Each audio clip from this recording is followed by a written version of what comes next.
विद्यार्थी मित्रो नमस्ते. आपण इयत्ता 12वी सायकोलॉजी या विषयामधील जो 7वा टॉपिक आहे मानसिक आरोग्यासाठी प्रथमोपचार या टॉपिकचा गेल्या काही लेक्चरपासून आपण अभ्यास करतो आहे. आज आपल्याला या टॉपिकमध्ये चिंता विकृतीसाठी किंवा अस्वस्थतेसाठी प्रथमोपचार या घटकाचा आपल्याला अभ्यास करायचा आहे. चिंता विकृती निर्माण होण्याची कारणं कोणकोणती आहेत किंवा काही कारणं जी आहेत तर ती कारणं आपण अभ्यासणार आहे. तत्पूर्वी चिंता म्हणजे काय किंवा चिंतेसंदर्भात आपल्याला काही माहिती जाणून घ्यावी लागेल. चिंता जर सर्वसामान्य असेल किंवा चिंता करण्यासारखं काही खरंच कारण असेल तर चिंता निर्माण होणं ही सामान्य गोष्ट आहे. परंतु चिंता निर्माण न होण्यासारखी परिस्थिती आहे, परिस्थिती गंभीर नाही आहे, तरीसुद्धा जर चिंता निर्माण होत असेल, एन्झायटीमध्ये जर व्यक्ती येत असेल तर ती गंभीर बाब समजली जाते. अशा चिंतेसाठी प्रथमोपचार करणं खूप आवश्यक असतं. अन्यथा आपल्याला माहिती आहे की सामान्यपणे छोट्या मोठ्या कारणाने चिंता निर्माण होतच असतात. परंतु जर या चिंतेचं जर चिंतेनं जर गंभीर रूप धारण केलेलं असेल तर त्याच्यासाठी मात्र उपचार घेण्याची गरज व्यक्तीला पडत असते. चिंता विकृती निर्माण होण्याची काही कारणं या ठिकाणी दिलेली आहेत. तर ती 3 कारणं आहेत. ती 3 कारणं आपण सुरुवातीला समजून घेतो आहे. पहिलं कारण आहे अनुवंशिक कारण आहे, ज्याला आपण हेरिडिटल कॉज असं म्हणतो आहे. आता अनुवंशाने जर एखाद्या व्यक्तीमध्ये एन्झायटी निर्माण होत असेल तर ही कशी निर्माण होते? जर एखाद्या कुटुंबामधील व्यक्तीमध्ये जर काही चिंतेसंदर्भात गंभीर लक्षणे निर्माण झालेली असतील आणि ती जर पुढच्या पिढ्यांमध्ये आपल्याला पाहायला मिळत असतील तर त्याला आपण अनुवंशिक कारण असं म्हणतो आहे. चिंताग्रस्त व्यक्तीच्या कुटुंबामध्ये किंवा त्या व्यक्तीच्या पूर्व इतिहासामध्ये किंवा कौटुंबिक इतिहासामध्ये जर कोणाला चिंता विकृतीने ग्रासलेलं असेल आणि जर आता सध्या या व्यक्तीमध्ये जर ती विकृती आलेली असेल तर त्याला आपण अनुवंशिक कारण असं म्हणू शकतो, हेरिडिटल कॉज असं म्हणू शकतो. या कॉजमुळे सुद्धा इकडे एखाद्या व्यक्तीमध्ये चिंता विकृती एन्झायटी डिसऑर्डर निर्माण होण्याची शक्यता असते. म्हणजे एखाद्या कुटुंबामध्ये एखाद्या फॅमिलीमध्ये जर अगोदरच्या पिढ्यांमध्ये जनरेशनमध्ये जर कोणामध्ये एन्झायटी डिसऑर्डर असेल तर पुढच्या पिढीमध्ये एन्झायटी डिसऑर्डर येण्याची शक्यता, त्याची प्रोबॅबिलिटी जास्त असलेली आपल्याला पाहायला मिळते. त्यानंतर दुसरं कारण आहे मेंदू रसायन. आता या ब्रेन केमिस्ट्रीमध्ये मेंदू रसायनामध्ये आपल्याला सांगता येईल की मेंदू रसायनामध्ये जे चेतापारेषक असतात, मेंदूमध्ये असणारे जे चेतापारेषक असतात, या चेतापारेषकांच्या प्रमाणामध्ये जर असंतुलन निर्माण झालं, मेंदूमध्ये जे चेतापारेषक असतात या चेतापारेषकांच्या प्रमाणामध्ये जर असंतुलन निर्माण झालं तर त्याच्यामुळे सुद्धा इकडे एन्झायटी डिसऑर्डर व्यक्तीमध्ये निर्माण होऊ शकतो. चिंता विकृती एखाद्या व्यक्तीमध्ये निर्माण होत असलेले आपल्याला पाहायला मिळते. त्यानंतर तिसरं जे कारण आहे ते कारण आहे भावनिक आघात.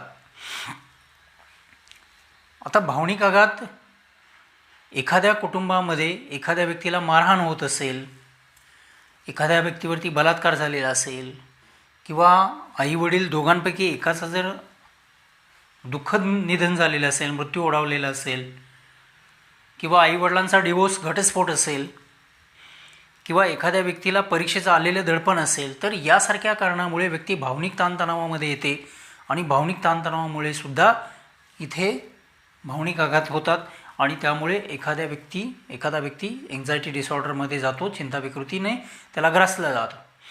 भावनिक आघात जर झाले तर हे दीर्घकाळ व्यक्तीच्या आयुष्यावरती परिणाम करतात आणि त्यामुळे व्यक्ती सतत चिंता करत राहते आणि त्याच्यामध्ये चिंता विकृतीची लक्षणे आपल्याला पाहायला मिळतात. तर ही जी 3 प्रमुख कारणं आहेत एन्झायटी निर्माण होण्याची, तर ती कारणं आपण अभ्यासलेली आहेत. आता याच्यानंतर पुढचा घटक आहे तो म्हणजे चिंताग्रस्ततेचे प्रकार. चिंताग्रस्ततेचे कोणकोणते प्रकार आहेत तर त्यामध्ये सामाजिक वैगंड हा एक प्रकार आहे. त्यानंतर वियोग किंवा विरह निर्माण होणे, वियोग किंवा विरह चिंता विकृतीचा एक प्रकार आहे. त्यानंतर तीव्र चिंता विकृतीचा एक प्रकार आहे. तर असे काही चिंताग्रस्ततेचे प्रकार या ठिकाणी आपल्याला दिलेले आहेत. आता याच्यानंतर आपण चिंता विकृतीची लक्षणे समजून घेणार आहोत. विद्यार्थी मित्र, चिंता विकृतीचे प्रामुख्याने 3 प्रकारची लक्षणे आपल्याला सांगता येतील. त्यामध्ये पहिला प्रकार आहे शारीरिक लक्षणे, दुसरा प्रकार आहे मानसिक लक्षणे आणि तिसरा जो प्रकार आहे तो आहे वर्तनात्मक लक्षणे. आता पहिल्या प्रकाराकडे आपण बोलतो आहे की चिंता विकृती निर्माण झाल्यानंतर एखाद्या व्यक्तीमध्ये शारीरिक लक्षणे कोणत्या प्रकारची निर्माण होतात तर आपल्याला सांगता येईल की चिंता विकृती एखाद्या व्यक्तीमध्ये निर्माण झाली किंवा एन्झायटी डिसऑर्डर जर एखाद्या व्यक्तीमध्ये असेल तर त्याची हृदयाची स्पंदनं जलद गतीने पडतात, त्याची धडधड वाढते, हृदयाचे ठोके त्याचे वाढतात. त्याचबरोबर या व्यक्तींना धाप लागते, चक्कर येते किंवा डोकेदुखीची समस्यासुद्धा या व्यक्तींमध्ये निर्माण होते. तर काही व्यक्तींच्या बाबतीमध्ये बेचैनी निर्माण होते, अस्वस्थता निर्माण होते, शरीराचा थरकाप व्हायला लागतो, शरीर कंप पावायला लागतं. ही जी लक्षणे आहेत ही सगळी शारीरिक लक्षणे चिंता विकृतीमुळे व्यक्तींमध्ये शारीरिक लक्षणं म्हणून निर्माण होत असलेले आपल्याला पाहायला मिळतात. त्यानंतर दुसरा लक्षणांचा प्रकार आहे तो म्हणजे मानसिक लक्षणे, ज्याला आपण मेंटल सिम्पटम्स असं म्हणतोय. तर चिंता विकृतीमुळे जी मानसिक लक्षणे निर्माण होतात याच्यामध्ये मनाची घालमेल होणं किंवा काहीही न आठवणं, मन अस्वस्थ होणं, बेचैन होणं किंवा वाढतं विस्मरण आहे, काही आठवत नाही अशा व्यक्तीला. त्याचबरोबर एकाग्रता, माइंड कॉन्सन्ट्रेट करण्यामध्ये या व्यक्तींना अडचणी जाणवत असतात. काही व्यक्तींच्यामध्ये विसराळूपणाची समस्या निर्माण होते, फॉरगेटिंगची समस्या काही व्यक्तींच्या बाबतीमध्ये निर्माण होत असते. तसेच निर्णय घेण्यामध्ये काही व्यक्तींना अडचणी येतात, डिसिजन मेकिंग ज्याला आपण म्हणतो, निर्णय घेण्यामध्ये या व्यक्तींना समस्या येत असतात, निर्णय क्षमतेमधल्या समस्या आहेत. त्यानंतर काही व्यक्ती सतत चिडचिड करत राहतात. त्याचबरोबर काही व्यक्तींचा असंयम असतो, स्वतःवरती कंट्रोल नसतो किंवा काही व्यक्तींना राग अनावर होतो. ही जी सगळी लक्षणे आहेत ही सगळी लक्षणं ज्यात आपण मानसिक लक्षणे म्हणून या चिंता विकृतीची पाहिलेली आहेत. त्याच्यानंतर वर्तनात्मक लक्षणंसुद्धा आपल्याला सांगता येतील. जी लक्षणं मानसिक लक्षणे असतात तीच व्यक्तींमध्ये वर्तनिक लक्षणे म्हणून, वर्तनाची लक्षणे म्हणून किंवा वर्तनात्मक लक्षणे म्हणून आपल्याला पाहायला मिळतात. याच्यामध्ये वर्तनात्मक लक्षणामध्ये मनाची घालमेल होणं किंवा काहीच न आठवणं, वाढतं विस्मरण आहे. त्याचबरोबर एकाग्रता करण्यामध्ये या व्यक्तींना अडचणी जाणवतात. तसेच विसराळूपणाची समस्या आहे, निर्णय घेण्यामधली अक्षमता आहे किंवा निर्णय घेण्यामध्ये काही समस्या निर्माण होत असतात या व्यक्तींना. त्याचबरोबर चिडचिड करतात या व्यक्ती, असंयमी असतात आणि अशा व्यक्तींना राग अनावर होतो. ही सगळी वर्तनात्मक लक्षणे आहेत रागाची, चिंता विकृतीची. तर ही लक्षणे आपण शारीरिक, मानसिक आणि वर्तनिक किंवा वर्तनविषयक लक्षणे आपण या ठिकाणी अभ्यासलेले आहेत. वर्तनात्मक लक्षणे त्याला आपण म्हटलेलं आहे. आता या तिन्ही लक्षणांचा आपण अभ्यास केल्यानंतर ज्यांच्यामध्ये चिंता विकृती आहे अशा विकृतींच्यामध्ये कोणकोणते बदल आपल्याला पाहायला मिळतात. चिंता विकृतीने ग्रस्त ज्या व्यक्ती असतात या व्यक्तींच्यामध्ये काही बदल आपल्याला पाहायला मिळतात. तर ते बदल कोणते आहेत? दैनंदिन बदलांचा यामध्ये समावेश होतो.